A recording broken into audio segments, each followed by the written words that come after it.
سلام او مینه مې قبول کړئ دوستانو. نن در سره د هغه اویا کلن بوډا بابا ویډیو شریکوم چې خپلو دوو ښځو ورته په شریکه 20 کلنې جنۍ واده کړې ده.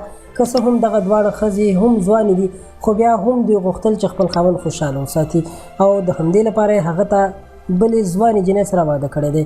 د ویډیو تر اخره راسره واوسئ. د واده ویډیو هم در سره همدلته شریکوم. دوستانو تاسو ته معلومه ده چې اسلام د 4 ودونو اجازت هر مسلمان انسان ته ورکړی دی، خو په دې شرط چې سړی د ښځو په منځ کې انصاف وکړی شي.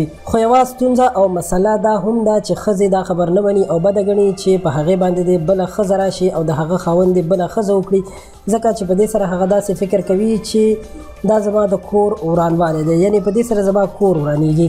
خو د سعودي عرب په طائف کې یو داسې واقعه مخې ته راغلې ده چې یو بابا 80 کاله عمر لري او 2 ښځې دي، دواړو ورته په شریکه 20 کلنې جنۍ سره واده کړی دی او خپل خاوند یعنې دغه بابا یې خوشحاله کړی دی.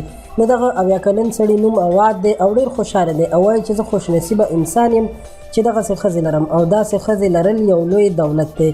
دوستانو رښتیا هم دغسې ښځې لرل یو لوی دولت دی، ځکه چې هر چاته دغسې ښځې نه په نصیب کېږي چې د خپل خاوند لپاره دی په خپله رشته وکړي.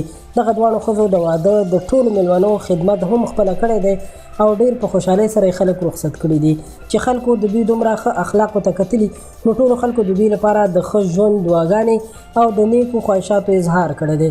دوستانو دا ویډیو تر همدې ځایه در سره لایک کړئ، پښتو پوسټ چینل هم سبسکرایب کړئ. ډېره مننه.